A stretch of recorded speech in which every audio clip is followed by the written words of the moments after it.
It's 6 o'clock p.m. here in Europe, Central European time, and it's time for us to continue with the sixth and the last session here at the 2020 Löwdin Symposium. We have two remaining presentations, one by Anna Krylov and one by our 2020 Löwdin lecturer, Tom Miller. So let me start with Anna. Good morning. How are you doing? Hi, Roland. I'm doing good. But watching these videos you are running made me realize again what we are missing. I really hope to. Well, I actually learned a bit from you just a few weeks ago. It looked very professional and sort of made me raise the bar a bit. So thank you. Yeah. So it's a pleasure to having you here. I hope you enjoyed your breakfast. And we're looking forward to your presentation. I see you already prepared and is sharing the screen with us. So you will have the full attention from everybody present at this webinar for the next 40 minutes. Thank you, I will come back when there's 5 minutes left and we will have a Q&A. All right? Thank you. Enjoy yourself. All right. Okay. So, well, pleasure to give this talk, even if it's virtual. And I decided today to talk about orbitals. And I will explain you what guided the selection of the topic. So, before I start, I wanted to thank people who did all the work. I have stellar group of people at USC, and today I will highlight work of two very bright postdocs, Dr. Koshik Nanda and Wojtek Skomarovsky, my former student Pavel, and also three very bright postdocs who are now independent, pursuing their independent career, Samer Gozem, Thomas Yagao, and Ksenia Brave. So, orbitals. Why orbitals? So let me begin with a little bit of history into quantum mechanics. So now we start our chemical education by teaching students quantum mechanics, because by quantum mechanics is a foundation of modern science. It explains reality from mathematical constructs, we call them first principles, and it operates with abstract quantities such as point charges, operators, wave functions. So we take it as that what we think endows power, quantum mechanics with its power. But interestingly, this very trait in the beginning of quantum mechanics development was considered as the flaw of this. And quantum mechanics was not always considered as being a legitimate scientific activity. So why is that? And how what was the argument? So here is a picture of one very influential man from the 19th century, Ernst Mach. He was an established solid physicist. There is a principle named after him, and we still use Mach units to talk about supersonic propulsion. He was studying shock waves and things of that nature. And in addition to being a practicing physicist, he also was a philosopher of science. And he established a school of thought that main principle was that science should be based entirely on the directly observable phenomena. Now, that sounds like something we all subscribe today, at least I do. But the caveat here is what at this time Mach considered to be observable phenomena. He considered observable phenomena to be something you can see, smell, taste, or feel with your bare hands. And like the shock waves, for example, you could feel them, you can hear them, you can take photographs of them. And things that were based on abstracts he didn't consider to be legitimate. For example, he did not even accept atomic theory. And here is a quote from him. He jumped after Boltzmann lecture in 1897 and yelled, "I don't believe that atoms exist." So that's how strongly he believed into this connection between experiment and science. Now, since then, of course, these debates were settled, and after some turbulent time, physicists came to the agreement that what we see through the length of microscopes and telescopes and other devices is just as real as what we see with our unaugmented faculties. So this is settled, but the key question remains, and the key principle is still valid, that the mathematical construct is only valid as if we can connect it to the reality. And if we have if we have a principle that cannot be related to experiment or observed or disproved by experimental observation, it is not really a legitimate scientific object. So with that in mind, I wanted to talk about orbitals. So orbitals is something that we encounter at the very beginning of our interactions with chemistry nowadays. And I think of orbitals as a native language of chemistry, in a sense that chemists learn to speak orbitals and talking about bond orders, bonding, antibonding, and so on, before they understand the grammar. And they use this language, as native speakers do, with great effectiveness. And some chemists never actually bother to learn grammar, but they still can use orbital language with great effectiveness. So now here we are all experts. We do appreciate the grammar, quantum mechanics, and I want to talk today about these rules underlying quantum mechanics and discuss orbitals from this perspective. Are they real or are they just a mathematical construct? And the guiding principle that I will be following is related to the Mach idea.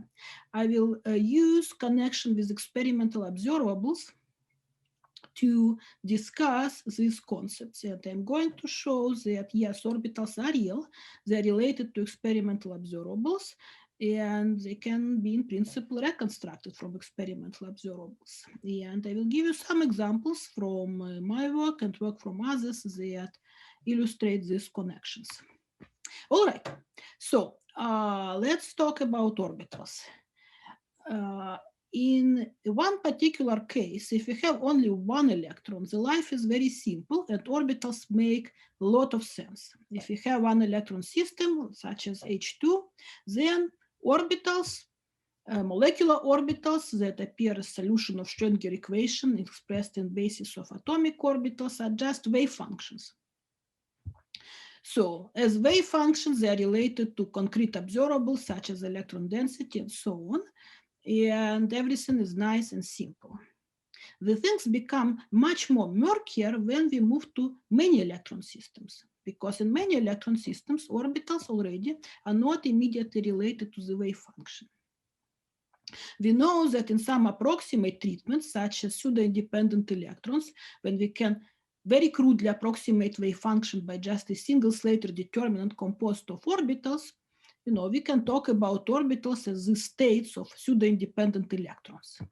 But we know very well that this, is an approximation to the reality.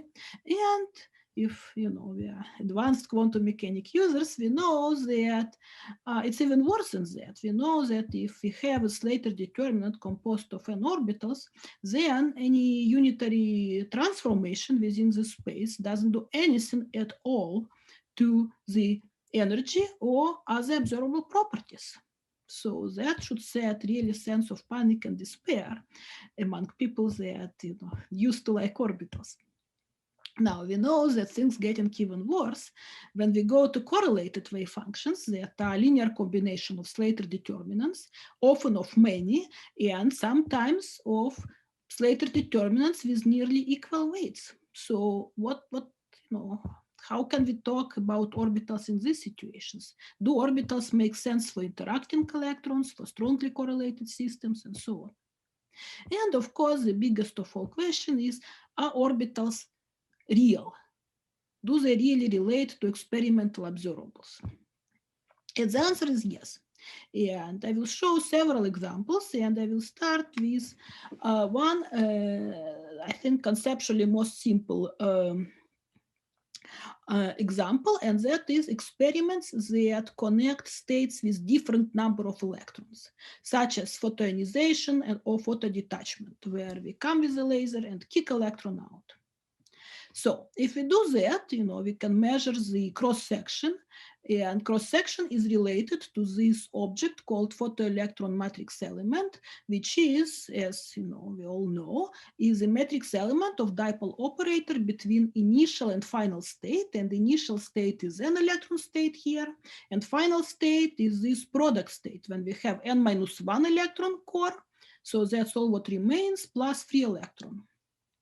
And this is expression that is exact for weak fields, and I didn't make any assumptions about this wave function sum. There are many body wave functions with all their complexity. But because electrons do not wear name tags, because they're indistinguishable, and because wave functions are antisymmetric, we can rewrite this equation without loss of accuracy and end up with this very simple expression. And what we did, we just integrated first by n-2 coordinates, and then left the final integration for later. And by doing that, we get this form where we have this photoelectron matrix element expressed as matrix element now between much simpler objects. This object phi d that depends only on one coordinate, we call it Dyson orbital, and this wave function of the free electron, whatever it is. And this Dyson orbital is this integral. Some people call it generalized overlap, you can call it whatever you want, but it really describes the difference between initial and final state of n electron systems. So you can define them for any wave functions, you can define them for Hartree-Fock, and then you have your Koopman theorem back and canonical orbitals. You can define it for exact wave function for full CI, and then you can, in this way, describe the difference between two states in this by this very simple object. And what is beautiful about it, that this is the object that contains all the information you need to compute the cross-section. So they enter this expression of cross-section, and as such, they are observables. Now, what kind of experiments we can use to probe them? As I said, photoionization is one of the primary tools of photodetachment. And this is again this matrix element. And of course, you can measure absolute cross sections, and they are sensitive to the shape of Dyson orbital. But you can get more information if you can actually measure where electrons fly and do angular result experiments, as shown in these two beautiful images from Sana work. And here what you see is how selection rules for photoelectron spectroscopy look. If you have Dyson orbital, which is the S state, like in H minus, and you come with the dipole moment, you end up with photoelectrons that fly as a P wave. So that's what you expect from this expression, and that's what you see in experiment. And so it goes. Now, just to give you an example of what people are trying to do with this sort of stuff nowadays, here is an experiment on water. Water is really cool and offers a lot of puzzles. You would think you would know everything about water by now, but no. So, and here what you see are angular anisotropies, parameter beta, that tells you where electrons fly for gas phase water for different orbitals. And what you see here basically is that these Dyson orbitals in water are what they would expect them to be, are just P-like orbitals slightly deformed by the molecular environment. But what becomes much more interesting is when we go to condensed phase, because then we can interrogate these angular distributions and ask questions about how do we actually think about water in bulk water electronically. How does the shape of orbitals, the valence orbitals, modified by the environment? Are they perturbed? Are they delocalized? Are they deformed? And so on. So that was the subject of this paper, where we had a lot of fun collaborating with Steve Bradford and other brilliant experimentalists. And we used our tools, such as ability to compute Dyson orbitals and analyze them to make sense out of experimental observables. So Dyson orbitals are connected to experimentally observable quantities, and cross-sections and angular distributions are one set of them. So they can be defined for any wave functions, so I do not need any approximations to introduce this concept. And you can use these experimental observables to interrogate the shape of Dyson orbitals. So example number 2. I now want to switch gears and talk about other experiments, and experiments that probe transitions between states with the same number of electrons. I do not kick out electrons, I excite them. So you can think about UVVs or X-ray or whatever, but any situations when you have initial state and the final state with the same number of electrons, but different electronic configurations. Can we use orbital concepts to describe these transitions? We know chemists do, they talk about pi star excitations and all that, but let's see if we can do it rigorously without simplifying assumptions. And the answer is yes, we can. And here, the kind of the most important objects that set things straight and guide us through that is this reduced quantity transition one particle density matrix. So this is actually one of the concepts that Löwdin was so good at teaching quantum chemists how to use them effectively, and explaining and developing and popularizing this concept to us. So what this object is, I call it gamma here. In second quantization, it shows you that it tells you what is the mapping between initial state and final state in terms of one electron excitations, like one excitation at a time. So you can write, for example, your final state in this way, when you will have this initial state, and then these matrix elements of gamma, which is a matrix, you can think about as this generalized amplitude of excitation. And then, of course, you have higher excitations. Now, what is beautiful about gamma, transition density matrix, is that it's just a matrix. It's a very simple object, much more simpler than this giant complicated wave function. And it's a condensed property, reduced property. We wrapped all the information into this object. And what is important is that it contains all the information we need to compute one electron properties. We didn't lose anything in this respect. Now, we cannot reconstruct the full wave function by just having this thing, but it's not relevant. If you want to compute matrix element of dipole moment, like transition dipole moment, which is observable, that's all what you need. We have this trace and we are done. And then, it also, this object, which is experimentally verifiable, gamma, now can be used in many different ways for interpretative purposes. For example, I can define what people call exciton wave function, or some people call it transition electron density, which shows how density changes upon excitation. I can express change in the electron density by using these coefficients gamma and my molecular orbitals, whatever they are. And by doing so, I can, for example, plot this. Here is an example from Scholl-Mokamel work, which is really beautiful and inspirational. They use these concepts a lot. So this is huge molecular dimer, these two porphyrin molecules. Here is the spectrum that they were modeling. And what is shown here are these transition density matrices shown in real space. So basically X and Y here are atom numbers, and colors denote where density is removed and where it goes. So that's what it is. Now this first panel is the ground state density. So that's not transition density, just density. You see it's localized as you would expect. And then you see this beautiful picture of what different excited states are. You can see that some states are delocalized, like these ones, right, over diagonal. So, but at the same time, they are delocalized only, they are local excitations. They are just a superposition of two local excitations. Then you will see that some states have this off-diagonal pattern, right? like here. And what this off-diagonal pattern means is that you have charge transfer states. You move charge from one part of the ring to another. So you can see it with your bare eyes.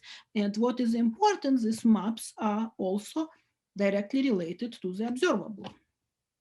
So now there were no orbitals here. We just talked about maps, but we can use the same tools that Löwdin has taught us so well to use with normal density matrices and also in other contexts. And we can ask a simple question. If we have a matrix, how can we represent it in the most compact form? Now, if you have a symmetric matrix, that's eigenstate representation. Now, this transition density is manifestly non-Hermitian because it's a transition. And to deal with that, we should use singular value decomposition, one of these mathematical tools so effectively used by Löwdin. And by applying singular value decomposition, we can represent this gamma in more compact form. And it allows us to introduce this new set of orbitals, which are transformations of original orbitals, which we can interpret as Holland particle. And then we can write our exciton wave function in this much more compact form. See what happened here? Instead of sum over all pairs PQ, we now have sum only of diagonal elements, only index k. So we have whole orbital, particle orbital, and singular value. So that's the most compact representation of my exciton wave function. It relates to orbitals, and it turns out that often this k, the significant sigmas, are just one or two or just a few of them. So in this way, I really can think about my wave function in the most compact terms, and I can now describe my excited states in terms of orbitals. So here is why it's good and why we should be always doing it. If I have just normal canonical orbitals and I run some calculation for excited states, here I show uracil molecule, very trivial calculation, CIS in small basis set, augmented CC-PVDZ. And then I look at my CIS wave function and I want to ask a question. What kind of excitation is this? Is it, valence, Rydberg, charge transfer? What is this? So, and if I look at my amplitudes expressed in the basis of canonical orbitals, I see this giant mess. I would, I can tell you a story how complicated this transition is. It has some pi star character, it has some Rydberg character, what's not. And it's all wrong. Because as we know, CIS wave function, CIS energies are invariant with respect to all orbital transformation within occupied space and virtual space. And canonical orbitals is just one relatively random choice from all the possibilities. So now, but if I use natural transition orbitals, then all this mass would be condensed to something which is unique, most compact, and free of this arbitrariness. And if I apply this, all what I get is this. I can see that this wave function can be represented with 99% as transition from the Sloan pair type orbital to pi star orbital. That's it. No Rydberg character, no complexity, no multiple configurations. Very simple. So we use this a lot. It really allows us to talk about correlated excited state wave functions in terms of orbital pictures, just like organic chemists like it. So here are two examples for Steelben, two different excited states. You see that one of them is just one pair of transition orbitals. Another one is actually two, so life is not always that simple. And what is critically important here is that these orbitals related also to directly observable phenomena, such as transition dipole moment. For example, if I have my matrix element of transition dipole moment between many-body initial and final states, then by going through this expression, which is exact, that this transition dipole moment is just this trace of one particle density matrix and my matrix element of dipole moment, I can rewrite it in this form using natural transition orbitals. So I can express many-body integral in terms of integral between just orbitals. So I can immediately see that my oscillator strength and polarization for this state is defined by the shapes of these orbitals. I can immediately see why this transition is dark, even if I do not understand symmetry and so on. So beautiful set of tools, which we use a lot now to understand excited states, and it's great. So now I'm going to talk about something a little bit more complicated, and broadly as can be described as nonlinear spectroscopy. That's a topic which I have a lot of interest nowadays. It's a beautiful type of spectroscopies, and they have a lot of power. And the question is, can we use some of the orbital concepts to understand experimental observables in this case? And as an example, I will use two-photon spectroscopy, where transitions are observed by absorbing simultaneously two photons and taking us from initial to final state. So initial and final state are just your two states of the system, just like in linear spectroscopies, but you do not have enough photon energy to go directly. So people like to draw these transitions like that. They say it goes through the virtual state. Now, I do not know any virtual states. We do quantum chemistry calculations. I know that there is no virtual state in there. So how can I understand what's going on? Now, I can, we have tools which we developed to compute these cross sections. I can compute you the whole spectrum, like for SLN, and then I can see which transitions are bright, and then I can, ask myself, what are these transitions? So I can, of course, use my natural orbitals for these states to understand what is initial and final type of a state, and I will get picture like that, which just tells me that in this case, I have transition from this pi orbital to something Rydberg like that of px, py, pz. So that's all fine and correct, but it doesn't really help me to understand the observable. It doesn't tell me why this transition, right, has largest cross-section and why these two are not. And the reason they do not help me to understand this, because these natural orbitals defined from one particle transition density, they have nothing to do with this observable, with this cross-section photo-photon, which is this complicated expression, sum over state, when we have this cross-section for transition from initial to final state, from 0 to k, given as a sum over all other states of the system, all of them, right? Okay, so obviously these orbitals are no use, and I actually thought that we won't be able to use natural orbitals beyond this simple picture to understand this, but luckily, I have very bright people, and my people often disagree with me, which is good, and that was the case with Koshik, who said, I think I have an idea how to do it, and he did it. So, and here is how it works, how we can use orbital concepts for this. So we start looking at this expression, right? And if you are practicing quantum chemistry, you know that we never calculate it this way, because we cannot calculate all states of the system. It's very ineffective. And what we do, we rewrite this expression. We look at it and we see that we really do not care about these intermediate states because we sum over them. So we introduce these response vectors like that. And by doing so, this response vector are solutions of this auxiliary equation, we end up with much simpler expression. We have here matrix element between our final state and something, this response state, Zx, and dipole moment. So, okay, if I have expression like that, then, it's beautiful. I can define transition density matrix that corresponds to this transition from these two states and think about it, right? And use it to compute the cross section. And then, if you look at the Zx and ask yourself what it is, well, it's actually not such a complicated object. It's this first order perturbed final state, initial state in this case. And that's exactly how this thing works. So we introduce these perturbed density matrices, which can be defined as transition density that connects initial state and final perturbed states plus final state and initial perturbed state.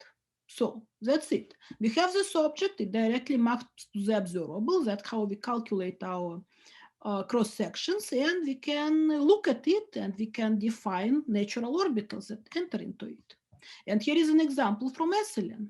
So if I have this transition I was concerned about, right? So, and this my one photon natural orbitals, you can see that from this, I only can tell what my initial and final state, but I cannot explain the cross section, and I cannot tell you anything about this mysterious virtual state that facilitates the transition. But defining these perturbed natural orbitals corresponding to the observable, I get my virtual state. I can see that for this component, XX component, my virtual state, this perturbed state that facilitates the transition is this pi star type of state, right? It's not a real state, it's a perturbed state. Now, and it's frequency dependent, of course. I see that for the Z component, I have Rydberg-like state, S state, and that's how it works. So, beautiful tool, and you can use it to understand nonlinear spectroscopy. This is 2 photon. You can extend it to other examples. Here are natural orbitals for X. This is really cool nonlinear spectroscopy through core states when you can see what's going on. Recently, other people, my former postdoc, Mark Gifossi and Stefan Grimmer, applied it to other nonlinear properties. So, and that's how you really put a simple orbital picture on a very complicated many-body process, nonlinear process, and connect and have this simple mapping between experimental observable and orbitals. So, okay, natural orbitals, great tool, describe excited states, give us essential a picture of them. We can extend them to nonlinear phenomena, as I showed. We can extend them to spin forbidden processes. So something I do not have time to show, and explain magnetism. Great set of tools. Now, in the last 5 minutes, I'm going to talk about something a little bit trickier and also related to Löwdin legacy. So, and this has to do with states which are not bound with respect to electrons, states that are not isolated states, states that lie in the continuum, the resonances. You can see this picture which we have on the program. Löwdin is talking about resonances because he was working on this problem, and it was known from the first days of quantum mechanics that it's a very hard problem. And the reason it's hard because in the continuum we do not have isolated states, we have density of states. It's very inconvenient object to work with, and also very kind of unfriendly object to understand. You cannot assign orbital picture to density of states, right? So cannot really do anything. So the question is, can we really do something about it? And the answer is yes. Answer is yes, we can. And the route towards it is given by non-Hermitian quantum mechanics, a very smart set of approaches, again, very old, and some to which Löwdin contributed, which allow us to map this messy problem with this density of states in the continuum into this more intuitive and simpler picture where we have something like a bound state, L-square integrable state, coupled with the continuum.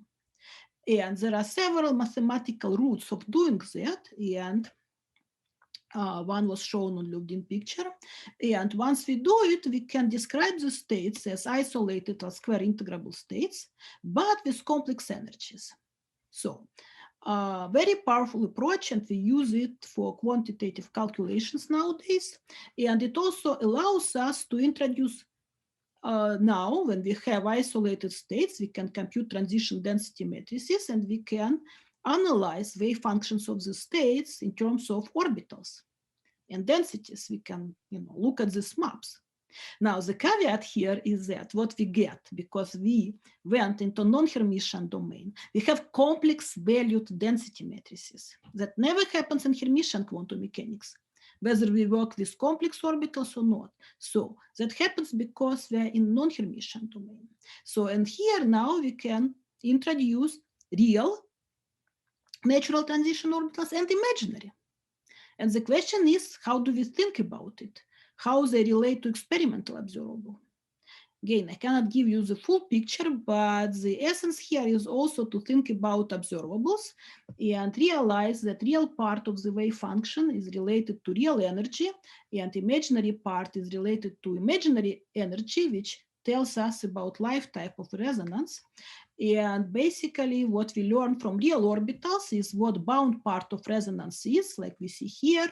For Cn minus, we can think about resonances in Cn minus as sigma to pi star or pi to pi star excitations, just like what we would expect. But imaginary NTOs, you can see that whole orbitals look very similar as real ones, but the particle orbitals are different. They have more diffuse characters, they have different nodal structure, and so on. And what they tell us something about decay channels, how this resonance decays in the continuum. So you can apply it to more complex systems like those molecules shown here, where you can see that the resonance state is more complicated. It's not just one pair of orbitals, it's several. You can see this, how these orbitals tell you something about partial widths. These are channels by which resonances decay, and you can learn something about symmetries and so on. So great tools. So I think I need to wrap up. So when we have states in the continuum, such as resonances, ionization, detachment via resonances, complex valued natural orbitals and Dyson orbitals can be used in the same way we use them for bound states to understand what's going on. And this is a great tool. So I'm out of time, so I wanted to share you a couple of examples that attempt to actually reconstruct orbitals, but I will skip it. We'll just tell that, yes, quantum mechanics give us a concrete route of how to rigorously do that. Practically, seeing orbitals, it's still challenging, although many experiments making great progress towards it. And I will stop now and say that orbitals are great tools. They are real, but in order to use them responsibly, you should follow the observable, or maybe, design and propose a new one. Thank you. Thank you very much. I think this was very instructive, Anna. So many different facets you brought in the orbital concept. You should write a book about this. I wrote a feature article about it. It's not a book. Well, you should write the book where you should hand it to the students when they come to the university and have them read it from day one. That will scare them away. Roland. I don't think so. They do not read books nowadays. I was scared when I studied organic chemistry. There was these molecular structures and there were these small black dots that was jumping around.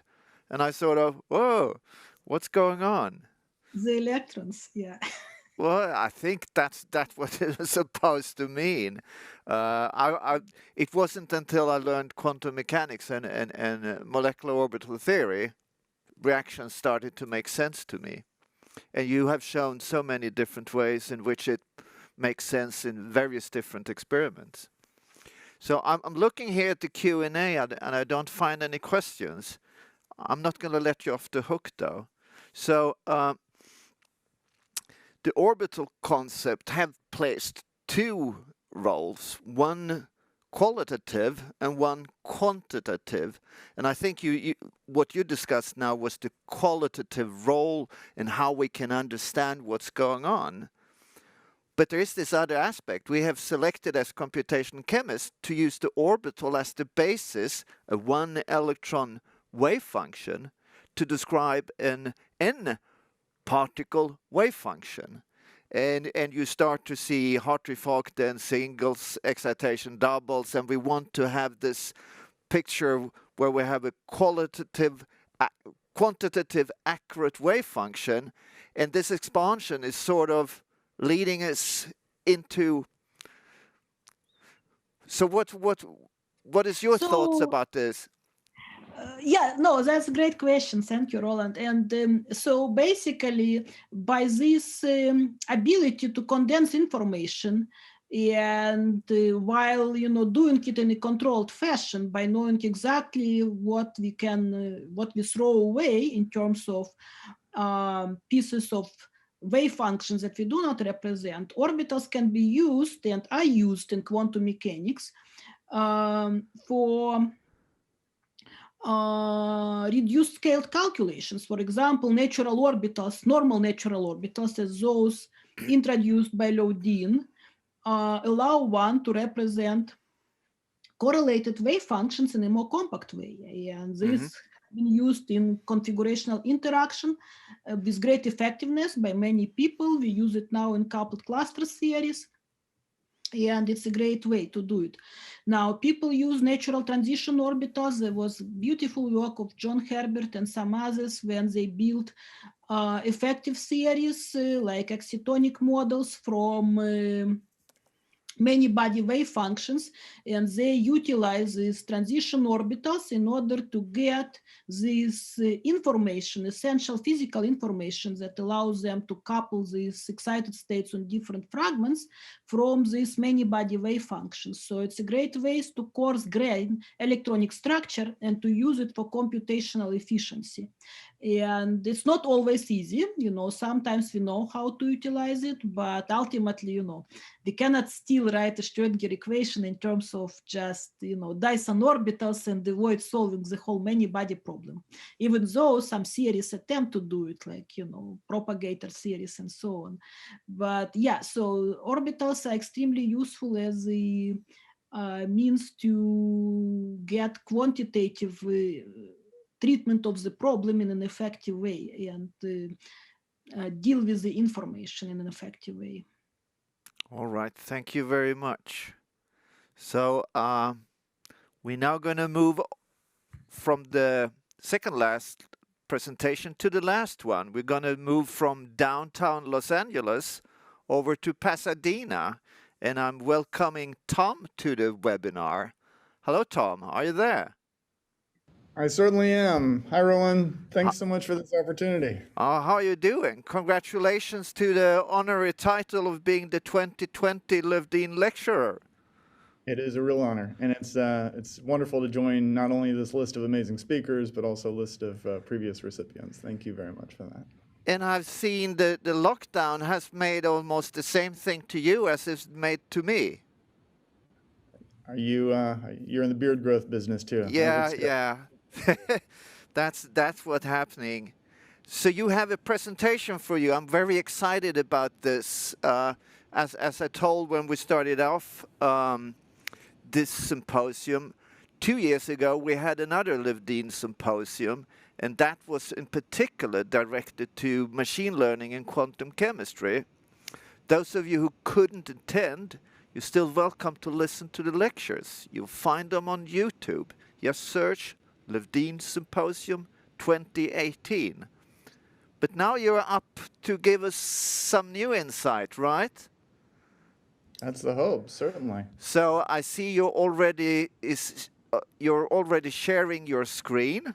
Very good. So you will have our full attention for the next 40 minutes. When there's 5 minutes left, I will come in and we will have a Q&A. Wonderful. Thank you so much. Enjoy yourself.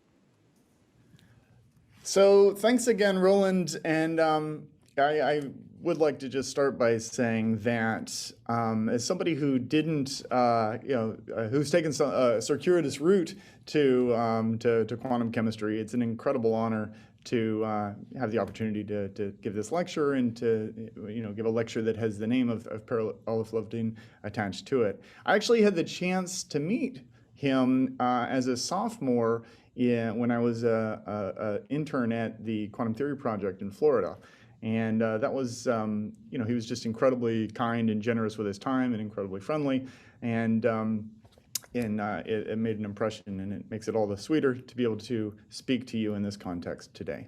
So thank you very much for that. And thank you, Roland, for putting together such an amazing symposium.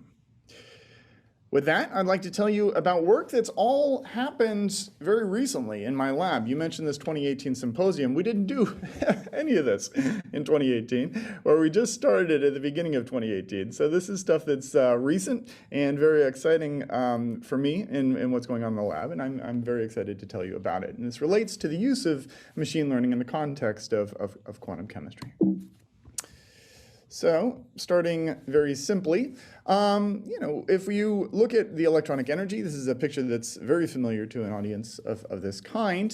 You can think of it in terms of an iceberg, of course. And this iceberg is largely dominated by contributions from the mean field component of the energy, things that are captured at the level of Hartree-Fock theory, things that include Coulomb and exchange energy and the like. And this really captures the vast majority of the contribution to the total electronic energy. And it is the tip of the iceberg that captures so much of our remaining attention, however. All of the post-Hartree-Fock theories, these are standard ones, and there's so many other ones that are powerful and exotic, but they're really focused on just getting that last little bit of the total energy, of course, related to the correlations among the electrons. And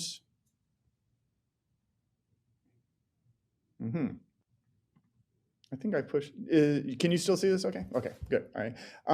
And this last little bit of the energy is related to the correlation. Yeah. I think I've encountered the same difficulty that maybe.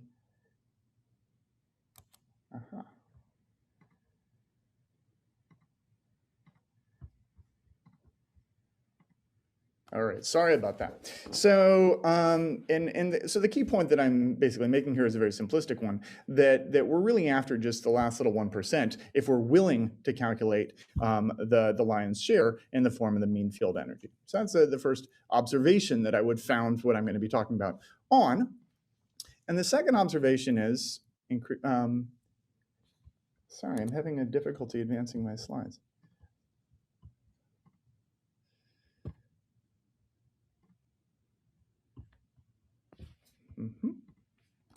I will unshare and then reshare.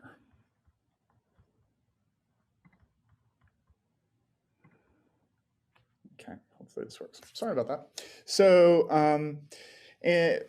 so these are the contributions to the energy in terms of the vast majority coming from the mean field. But of course, if one looks at the computational cost, the picture is very much turned upside down. And whereas the Hartree-Fock contribution comes at the cost of a modest molecule like pentane for the computational cost on the order of a minute, it's vastly less expensive than that post-Hartree-Fock correction. So the world is turned upside down in terms of the actual magnitude of the contribution and the computational cost in incorporating that accurately.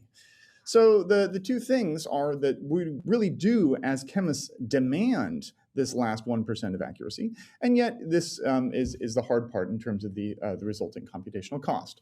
So this led us to consider the strategy of being willing to perform a mean field calculation, and then on the basis of that mean field calculation, striving to learn the difference between that and an accurate level of electronic structure theory using techniques related to machine learning. Now, this is not a new idea, and in fact, correlation energy machine learning has been employed in a number of different contexts. But prior to when we got involved with this, it had always been used in terms of mappings that were more connected to the atomic representation of the system. For example, the wonderful work by Jörg Baylor and Michele Pernello, the von Lilienfeld work, the Gavrachani work, all of these things use features that intrinsically would take a molecule or a material, and then they would turn that into features for machine learning that were connected to the actual atom types, the actual bond types, structural features like lengths and distances and angles between those atoms, and maybe charges and other properties as well. But it's intrinsically a structure-based or an atom-based representation for the system that would be used to learn the map between what was calculated and what was learned in terms of, or predicted in terms of the machine learning model. And while this is incredibly successful, which has led to the very widespread use of these techniques, it does have obvious drawbacks as well. Some of these are that there isn't a quantum chemical mapping in this representation to the final correlation energy that one seeks to learn.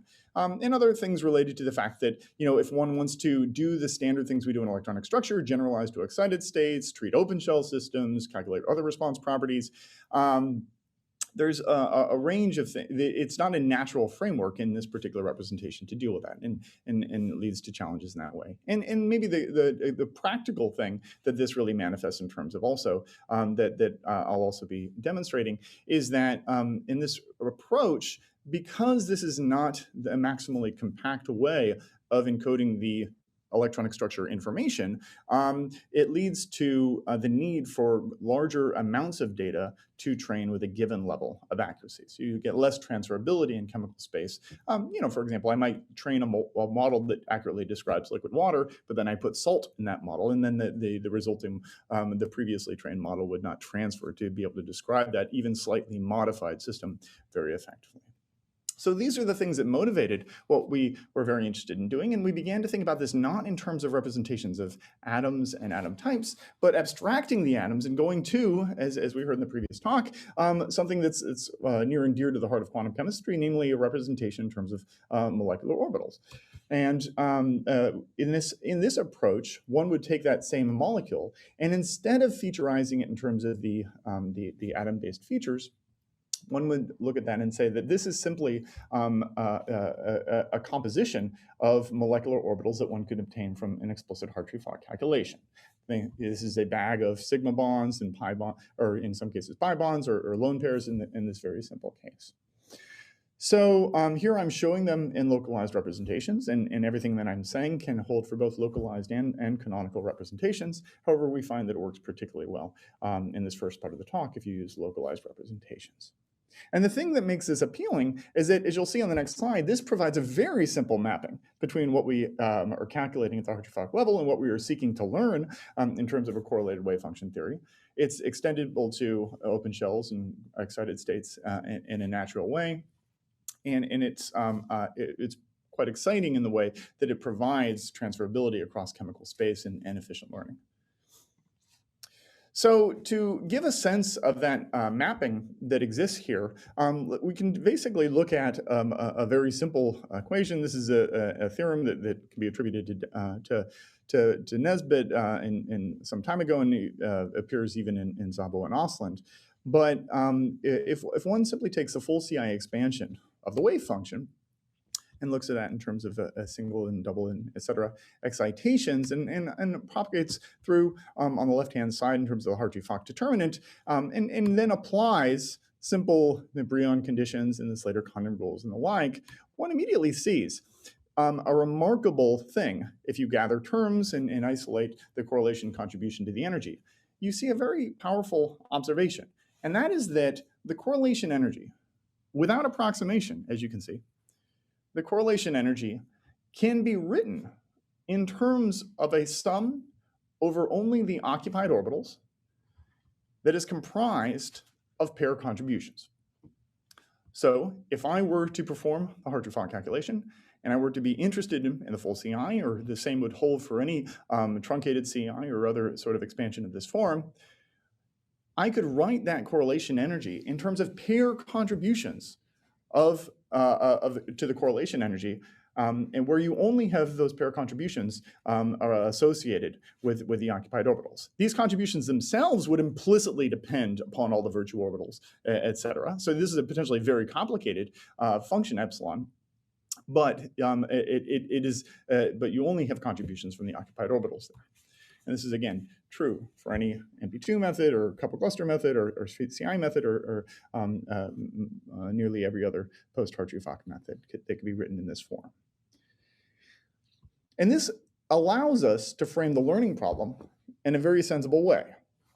Given that the correlation energy is simply a sum over pair contributions of the occupied orbitals, and given that this function depends only on the information that comes out of the Hartree-Fock calculation, namely the occupied and virtual orbitals and associated moments of them, this says that there's a universal functional here of a generalized density matrix that we have to learn, such that if you put in those molecular orbitals, you'd be able to get out that pair contribution. There's one clean orbital pair specific function that one needs to set out to actually learn. And this is what we set out to do. And normally what we have in any given physics-based or any given normal electronic structure method is a closed form expression for this, or a way to explicitly calculate this. So this is actually something that's tremendously familiar from most electronic structure methods. And if we took, for example, like MP2, and you just didn't do the sum over the I and J, this would be explicitly the thing that you would set out to put in for this term, and then sum over to get your correlation energy contribution. And likewise for other electronic structure methods. But by calculating it in closed form, one incurs the cost of doing all these sums in evaluating all these integrals. And as a result, the associated computational cost, as we know, will scale as some polynomial that is undesirable and limits the system size to which you can apply such methods, right? So instead of explicitly calculating this pair contribution to the correlation energy, what we set out to do is simply say, well, we know it depends on the molecular orbitals that come out of the Hartree-Fock calculation. We know we have full information content, so let's simply regress that. Let's simply learn that and use machine learning to take that last step, having factorized the problem in this very granular way to try to get the correlation energy that we actually care about. Yeah. So what we're going to be doing is learning a single function. This is a single function that maps between a vector associated with properties of the molecular orbitals, and that gives you, for that particular vector associated with a pair of occupied orbitals, the corresponding contribution to the correlation energy, right? And this might seem very abstract, but in fact, what we did initially was just use chemical intuition to determine what should be in this vector. You know, if you ask any quantum chemist to say, well, if I have a set of molecular orbitals, and I want to say, what is the contribution to the correlation energy associated with any one of these molecular orbitals or any pair of these molecular orbitals, what would you want to know about that orbital in order to be able to say whether or not that contribution to the correlation energy is going to be big or it's going to be small, right? And if you sit down and think about that for a little while, there's some pretty obvious things that you would ask, given that you have the information lying around from a Hartree-Fock calculation. You might ask what the energy of that orbital is, or the energy of the other orbital that it's being coupled to. You might ask about the energy of the lowest lying virtual orbitals in the vicinity. You might ask about the Coulomb contribution of that energy and the exchange contribution to the coupling between them, and likewise to the low-lying virtuals in the vicinity. So there's, you could either use chemical intuition, and of course we automate this now using an automatic feature selection, but you can, with a compact list of quantities that can be extracted from a Hartree-Fock calculation, you can learn one universal map that takes you from that information of the Hartree-Fock calculation to the resulting contribution to the correlation energy. And indeed, if you want additional inspiration, you can look at these closed form expressions, like in the MP2 expression, for the actual terms that we know that appear. So this turns into a pretty simple regression problem. And we started out just using simple Gaussian process regression for this, and we now use graph neural nets for it. But basically, we intentionally used as much quantum mechanics and quantum chemistry as we could, standing on the shoulders of giants, as Alon was saying. We intentionally did as much of that and bake in as much of that intuition to make this the simplest possible machine learning problem, while also eliminating the primary source of computational cost associated with the calculating the post-Hartree-Fock contribution to the energy. So you might get a sense of why this works almost immediately. So here's just an illustration of something that really gave us hope in pursuing this direction. What I'm showing here is a diagonal contribution to that correlation energy. So this is something that, for example, I could compute at the couple cluster level. And this is what I'm really trying to predict, right? And here is an example of one particular feature that we might be using in terms of that map. So the epsilon would take in this F, along with other features, and would try to learn the map to this contribution for this particular diagonal case. And if you give me a particular molecule and a particular orbital, like a sigma bond in a water molecule at a particular geometry, boom, this is what the map should basically be doing, taking me from that value on the x-axis to the value on the y-axis. Now, if one then says, okay, if I then take different geometries of water, so I thermally sample conformational fluctuations of, keeping it simple at first, just a single water molecule, then, well, it spreads, the orbital goes up and down in energy, and as chemical intuition might dictate, the contribution to the correlation energy also goes up and down in energy in a strikingly linear way. So this doesn't look like a very hard machine learning problem as a result. And similarly, and this is what really got us excited, if you take different molecules that in an atom-based representation would look like apples and oranges, have different chemical elements, et cetera, and you abstract them to these contributions in terms of just representations in terms of the orbitals, not only do you continue to see that local linearity, but you actually see the ability to extrapolate not only within geometries of a given molecule or within but you actually get to see extrapolation across different chemical elements, because at the end of the day, an HF bond is nothing but a compressed OH bond is nothing but a compressed NH bond, et cetera, et cetera, et cetera. They're all just perturbed in different ways with respect to their contributions to the energy and the Coulomb and the exchange contributions as well. So this is information that's easily available in terms of, and gives a real promise for not only a simple machine learning problem in terms of near linear behavior, smooth variation across features within a molecule, and actually the promise of transferability through chemical space in a way that really got us excited. So I'm going to do a couple of very simple examples. So in one very simple example, we're going to do the potential energy surface for water.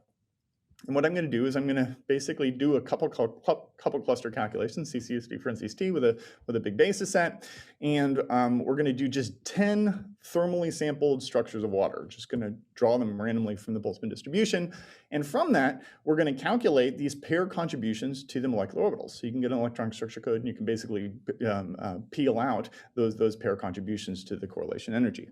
And that gives me my training data. I'm then going to use that to train a single universal epsilon that will take me from the Hartree-Fock features to this pair contribution to the correlation energy. That's all I have to do. And then once I can make predictions for a bunch of other thermally sampled structures of water in this first case, and where I predict this EIG, this pair contribution to the correlation energies. And of course, we can sum over all those then to get the total correlation energy. And what you see here is that it works extremely well. What I'm showing here on the X and Y axis is everything's in units of kcals per mole. These are the individual contributions to the correlation energy. So from the individual occupied orbitals, you can see sigma bonds and lone pairs kind of splitting out in a way. And what you then can do is you can add that up over these 1,000 different geometries, and you can see the prediction for the correlation energy as a result of that. And because the Hartree-Fock part is explicitly calculated, this is a prediction for the total energy at the couple cluster level on the basis of 10 structures that were randomly sampled, and spanning the thermally accessible part of the potential energy surface. So that's, of course, much smaller than chemical accuracy, which is what is shown in gray. And indeed, the mean absolute error here is on the order of 1 wave number, which is quite striking. It's on the order of 1 wave number with only 10 reference calculations. This, of course, water's a small molecule, but even with a big basis set, this is something that takes a significant amount of time to do as a calculation, whereas the Hartree-Fock part, as we've emphasized before, is extremely fast and reduces that quite a lot. Okay, fine. Now, I just showed you the results with 10 training geometries, and I showed it for the case of couple cluster theory. And what you see is a learning curve that shows as the number of training geometries increases, or in fact decreases, how the error in the predicted correlation energy varies, and how it also varies against things that are kind of different levels of correlation theory, from MB2 to CCSD parentheses T. And what you see very appealingly is that it's pretty agnostic to the level of theory, and we always basically find that. We've seen that in many other examples. And what is really striking is that because of the fact that we're only learning one function, and because of the fact that every reference coupled cluster calculation or correlation wave function calculation gives us n occupied squared over 2 examples or reference data points for that one function, we actually get a lot of information even with a single reference calculation that allows for accurate prediction of the potential energy surface.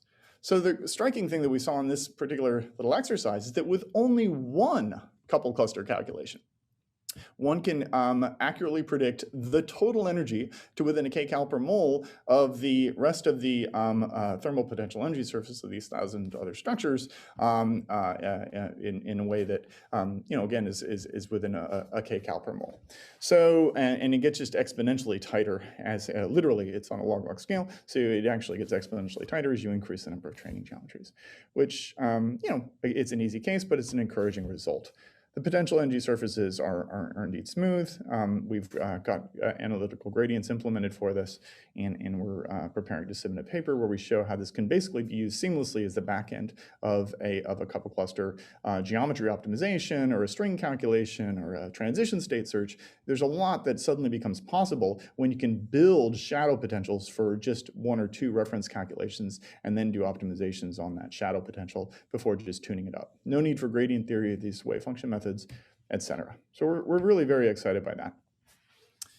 So just showing how this actually works as one pushes a little bit further in chemical space. If one looks at that motivating example of where you train only on water, never having seen nitrogen or carbon or hydrogen fluoride, how this transferability in molecular orbital space works, I'm plotting it a little bit differently here. This is the actual error. So the errors in the predictions you would hope to be kind of within a kcal per mole. And here is the correlation energy, all centered at 0, the total correlation energy for these different molecular systems. And again, what we're doing is we have 100 couple cluster calculations on water only. That's the only training data that we provide the system. And then we ask it to predict the correlation energy for these molecules that have different chemical elements. And we're doing that for 100 geometries each. And what you can see is that the more polar molecules have a bigger scatter left-right in terms of the correlation energy, but consistently across all these cases, those predictions are strikingly accurate on the basis of again never having seen many of these elements even in the training data, with mean absolute errors on the order of a fifth or a quarter or a tenth of a kcal per mole. All right, again. So that illustrates that it can work. And then, that's all well and good for isolated cases, but one wants to then push into, broader swaths of chemistry. And that's really what we've been doing over the last year or so. And here's our first foray into that. There's standard data sets of small molecules that have drug-like features in the sense that they're comprised of elements of this kind. And they have, lots of strange geometries and a number of interesting features. And what we're going to be doing is working with this. This is called the QM7b data set of drug-like molecules, and we thermalize the geometries as well to make it even a harder problem. And this gives us a chance to do kind of head-to-head comparison against the previously used kind of atom-based features that were by far the most efficient way of regressing electronic structure data of this kind. And here just showing this example for the case of MP2 using atom-based features. What one finds is that you can get down to kind of chemical accuracy if you include about 300 molecules, which is actually quite impressive. So with 300 molecules using the standard methods, you can basically predict the remaining 7,000 within a kcal per mole, which is great. And basically what we find is that, we find for MP2 and for couple cluster that consistently we can get down to that same threshold with about threefold less. Okay, fine. And that was encouraging, but a threefold improvement isn't anything particularly dramatic. So, but we then did a subsequent test that really kind of began to illustrate why this was quite exciting. What we began to do is we would do the training on these 7-atom systems for which you could actually do reference calculations quite easily and do the training quite easily. And then we applied them on molecules that were twice as big. So we did a transferability test where the systems that we were testing on were then twice as big as the systems we were training on. And we could use as many of those 7-atom molecules as we wanted and keep track of the learning curve that way. And when one does it that way, the atom-based features kind of begin to show that they are not transferable in the same sort of way. So this is the atom-based features here, as opposed to taking 300 calculations to get to that chemical accuracy for these larger systems. It now takes 5,000 basically to get down to that point. So there's a substantial deterioration because this is a more strenuous transferability test in that atom-based representation. And what was really exciting to us is that the Monmel features basically were undegraded. They took about 100 before, maybe they took 130 afterward to get the same level of accuracy for this transferability test. And you can really see that whereas it was a 3-fold improvement before, that's kind of broadened to a 40-fold improvement. And that's fine because these larger calculations really are starting to become more expensive. They take a day each to do the training calculation, whereas the machine learning predictions are still only approximately 2 minutes. Now, people have mentioned a number of times how quickly various fields can move, and we've also been excited at, even though this was just at the start of last year, that how quickly things can actually really move in terms of further improving this efficiency and accuracy. And by using feature engineering, including more symmetries that were necessary from quantum chemistry, as well as by using active learning strategies, one can take this performance that we were seeing before that was basically starting to bottom out in terms of the learnability, and we now can get learning curves that if I just randomly sample training data that look like this distribution with a mean of around the green, and if we use active strategies based on the Gaussian process uncertainty and variance that's available, then we can actually really get at the bottom of that particular threshold. And you can see that there's substantial improvements in the efficiency, the amount of training data needed to get a given level of accuracy in these realistic systems. And also just showing how that works for that transferability test where you train on 7 heavy atoms and then predict on 13 heavy atom systems. This is the data that I was showing before, this yellow data, where again, it was kind of bottoming out at that point. And with the improvements that we're able to make, that you can see that this green curve is really quite exciting in terms of the accuracy, continuing to go down as with even modest addition of training data here again to 200. It's as accurate as any other method can get, and orders of magnitude less training data needed than the other methods that are available right now, which themselves are very impressive and bring a lot of exciting ideas to bear in this area. So we've been pushing hard on this, and actually we have a new paper in the archive where we show how it can be used for transition states. We show how it can be used for transition metal complexes. We have another paper where we're going to be doing it for, where we'll be showing how the gradients and forces work. We have a third paper where it's shown for open shell systems.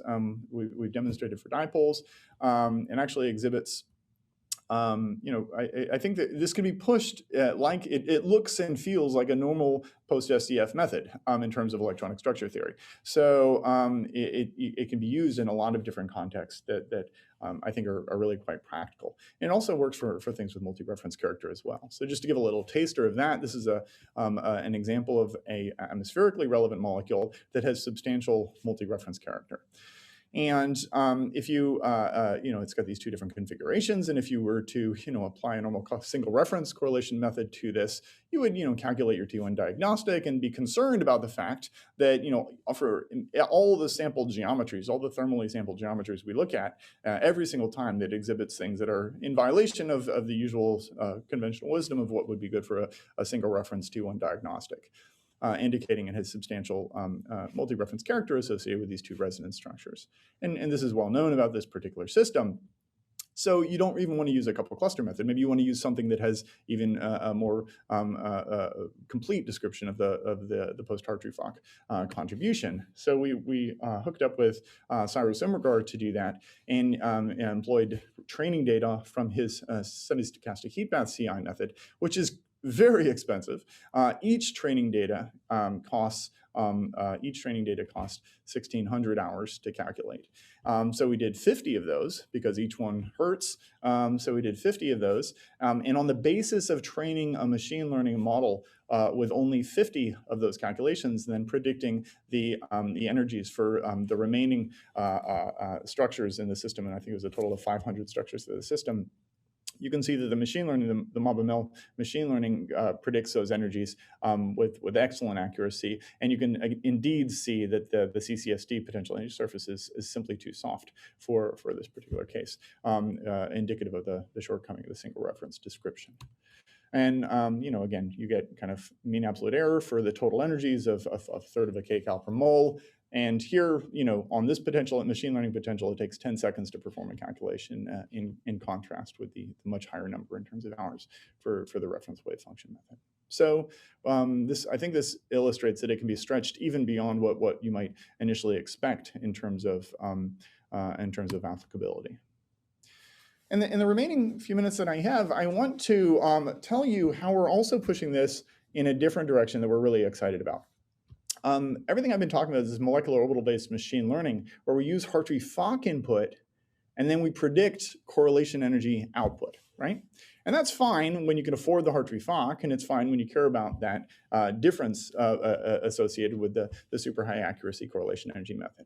But for many kit systems, basically this is going to be prohibitive. The Hartree-Fock cost will be too slow. If you get to many of the systems that we as chemists are interested in the condensed phase or in larger systems and bigger molecules and proteins and all the things that we like to try to apply things to.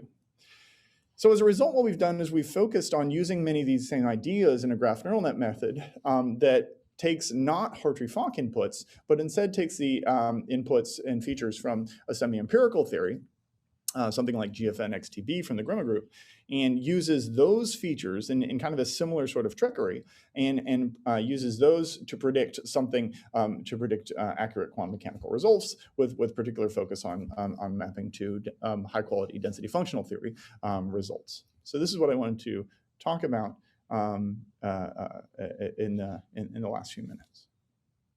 Oh, I've been, okay. And when I do that, the framework in which we do that is a deep learning architecture. This has been a wonderful collaboration with Anima Anand-Kumar, my collaborator at Caltech and director of machine learning at NVIDIA. And what we basically do is we take a molecule in exactly the same way. We do a cheap molecular orbital calculation in the form of a semi-empirical quantum calculation. We extract out symmetry-adapted atomic orbitals from those. Basically gaining the currency of normal electronic structure methods and the associated moments of those orbitals. We put those onto a graph that basically has nodes associated with the individual orbitals and edges associated with the couplings between those orbitals. And then what we do is we put that through a message passing layer that basically allows for, in the context of training, allows us to not only optimize the featurization, but also to account for the coupling between these different things. And it then gets extracted. And the way in which it gets extracted is kind of important. The way in which you basically do this training and you extract the energy from that, it's done in a way where the energy contribution is still explicitly a sum over the individual orbital contributions, such that you are assured of preserving size consistency in the method. I think it's very easy to concoct a method like this where you would violate size consistency. And we did it in a way that basically strictly preserves that, which proves to be important, because in all cases, what you want to be doing, like in these earlier examples, is training calculations on small molecules and then making predictions on much bigger molecules. And without things like size consistency, you're going to be doing that very poorly. And here's kind of the punchline for this particular development. So this is a plot, most of which was published by Jeff Hutchinson's group, where he did, I think, a very interesting analysis of many of the methods that are commonly used in quantum chemistry for a specific application of trying to rank stable conformations of drug-like molecules that are actually getting up to fairly large, to up to 50 heavy atoms. So these are kind of realistic things. They vary in energy by on the order of a kcal per mole, so it's a hard problem to accurately rank those different conformations. And basically, he compiled this plot that showed the time to solution, the amount of time it takes to perform those calculations, with the accuracy of the resulting prediction in terms of the conformer ranking. And the message from that is really that you get what you pay for, in the sense that as the method gets more expensive, and this is on a log scale, you do systematically get better accuracy. But there's been a very strong correlation in terms of the accuracy that you get and the cost of that approach. And strikingly, it spans across force field methods, semi-empirical methods, machine learning methods, and as well as pure quantum chemistry methods as well. So this is a very interesting way of doing this. And of course, what we then did is we reproduced that using OrbNet, which has this semi-empirical cost, but which very excitingly then was able to predict the conformer rankings at an accuracy that's more comparable to DFT, basically. And you could look at that as basically punching above your weight in terms of the computational cost, or getting DFT accuracy, but with a 3 order of magnitude, 1,000-fold reduced computational cost, which we find, of course, very encouraging and I think exciting for future uses of this. And even more recently, we've not only got energies, but we've got forces and gradients associated with this. This has been more of the work from Johan and my group, and a large number of contributions from other people in the collaboration.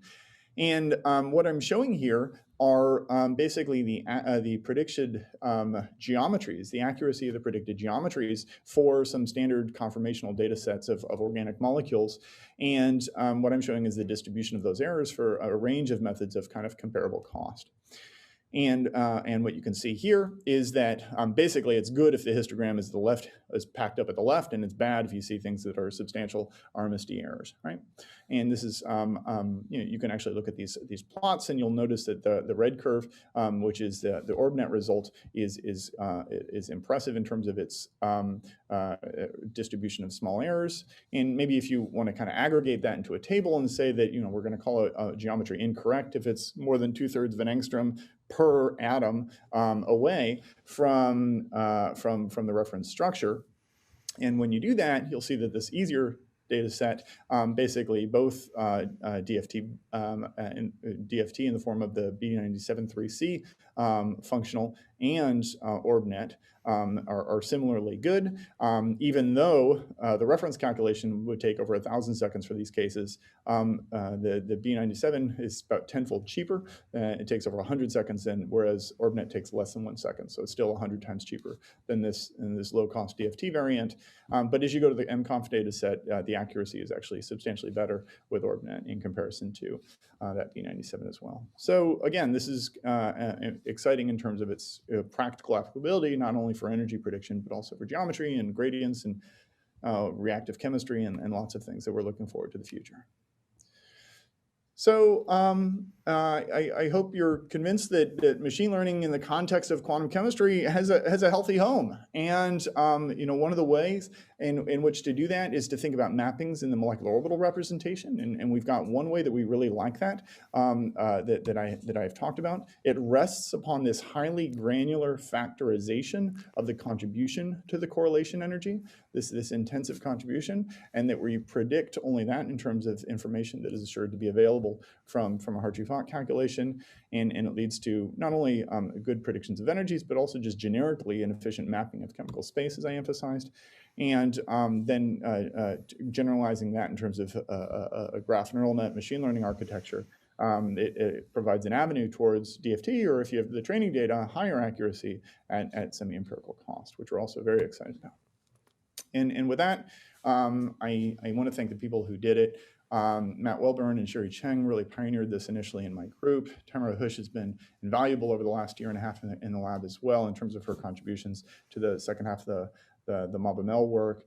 And Johan has been an amazing new graduate student in my lab who's pioneered the OrbNet project as well. And this is with collaborations from Fred Mambian and Nima Anand Kumar as well. So I want to close by saying thank you so much. Thank you for an amazing symposium, Roland. Thank you for the opportunity to talk here today. Thank you, everyone, for your attention. And I do hope that I have the chance to answer any questions. You're welcome. Pleasant. Very good. Very good. Thank you very much. I have a few questions from the audience here, if you don't mind. Or you asked for that, right? Yes. Yeah, I'm just pulling your leg. I owe you that at least. So here's a question from James Green. Hi, Thomas. Great talk. Will it be possible to extend your approach to excited states? Yes, it actually will. So there's two avenues to do that, so the most natural way to do that is through response theory. Basically saying that we have, if you like, a single reference method now. Yeah. And one can do a time-dependent DFT treatment on top of that. We've already done a static version of that by just the derivative with respect to the electric field to get dipoles, which works really well actually. All right. So that gives a lot of hope in that regard, and it actually exposed some of the weaknesses of the when you design these features, there's symmetries that only matter, that you only notice when you push it in different directions like this. So every different application like that teaches us more about how we should be encoding the physics into these features. So that's been a really valuable next step. So yeah, basically a time-dependent DFT is the most natural first step for doing that, and we're actively working on that. Very interesting. So I have a few questions here. Of course, you rest in the audience are welcome to continue and post questions in the Q&A option of Zoom, and we'll go through them. I, of course, have a natural question. You were sort of touching to that when you went over to semi-empirical methods. So you have these orbital-based features that are the things that is driving the machine learning. I have learned from DFT that once the external potential is defined, i.e. the nuclear position, the electron density is defined. Couldn't you train a neural network to produce your orbital-based features to start off with? Oh yes, and that's definitely true. So you could, if you like, start with a different, even more easily and cheaply obtained representation, map that to the orbital features, and then use this current framework to map from the orbital features to the. I think it's a fine idea. I think it's, and I think elements of that idea. There's a lot of really smart people working in this field.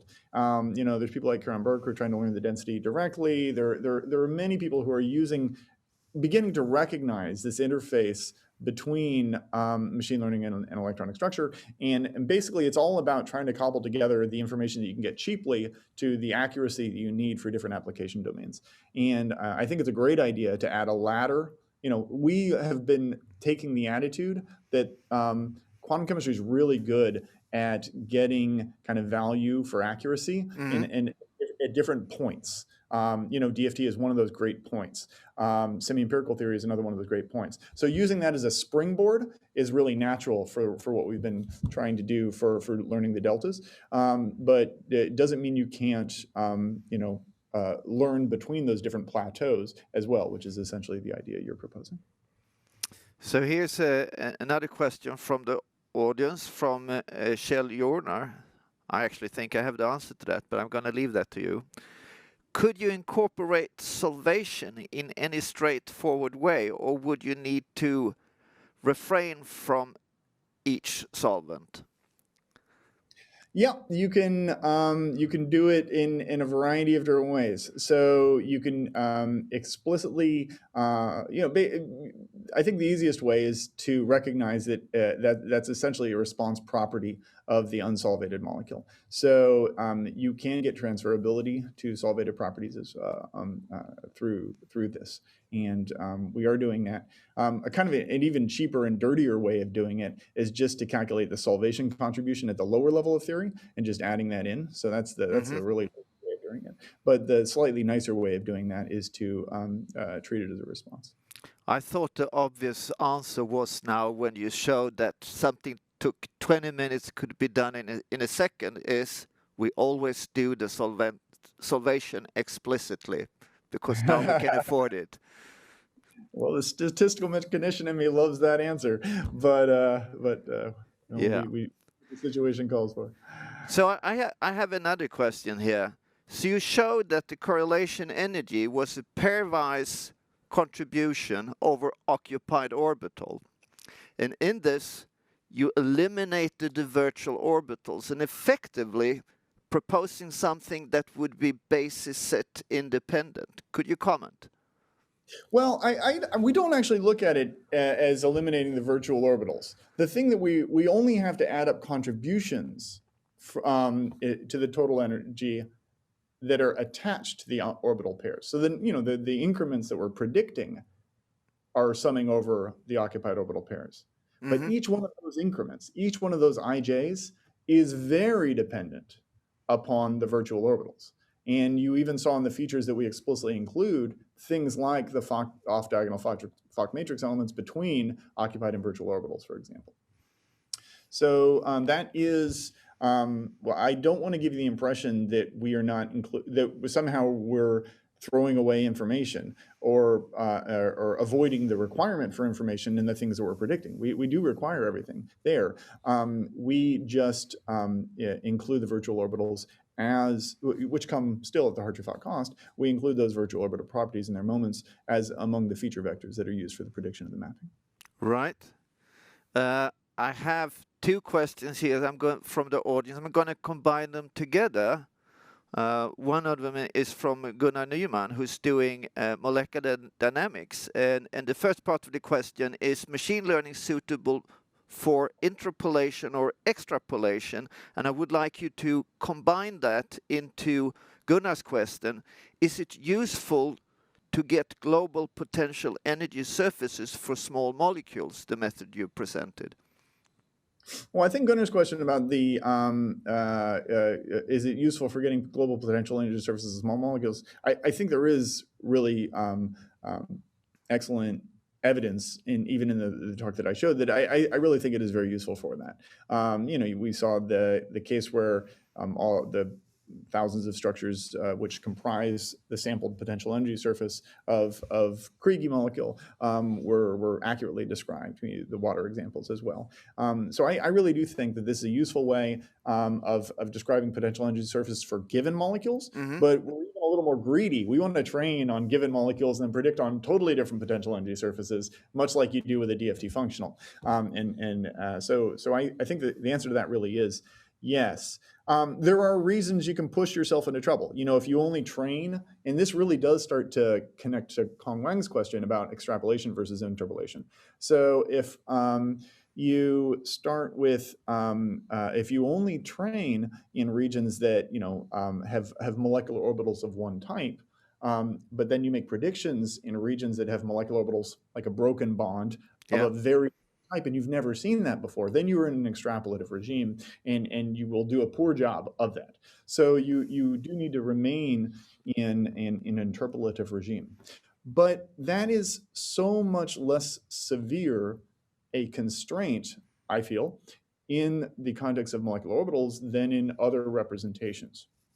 Things that look like, and this is really kind of what we set up in terms of that plot across the different elements.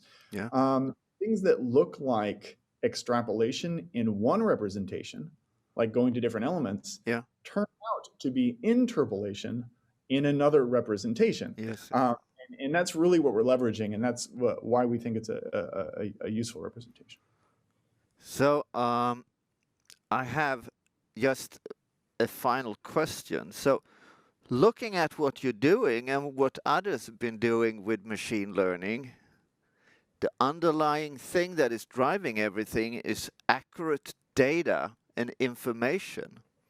And it seems that in the future, using large computers for data mining to get accurate energies, which you can then use for machine learning to do the fast calculations, is what's going to happen. Accurate calculations will still have a place, and they're going to be sort of the cornerstone that builds up this almost industrial scale theoretical calculations that are going to occur. Wouldn't you agree? Totally. And I actually would take it even a step further. You have pointed out that these things play well together in the sense that the accurate methods are needed to generate the data from which you can learn, right? But I actually believe that there's going to be a even tighter coupling between this, where methods like these machine learning things are just the back end to the higher accuracy calculation. You have a method that does tremendously high accuracy for energies. Well, you do one calculation of that, and then you can use that information to machine learn the gradient, and then you can do the geometry optimization. So it's really just going to be the back end that really, I think, tightly couples and empowers those reference wave function methods. We're not talking about replacing in any stretch. All right. With that, thank you again. Thank you. And have a nice day. Take care. Thank you so much. Have a lovely evening, and all the best to everyone else. Yeah, thank you. So I'm about to close end the 2020 Löwdin Symposium. So I would like to start off by thanking you all for participating and celebrating that it was 60 years since Per-Olof Löwdin, by royal decree, was appointed a professor in quantum chemistry here in Uppsala. I would like to thank the 16 Löwdin lecturers that volunteered to give the lectures here during the 2 days. In particular, I thank you on behalf of the committee that hands out this honorary title. I would also like to thank all 477 registered attendees to this symposium.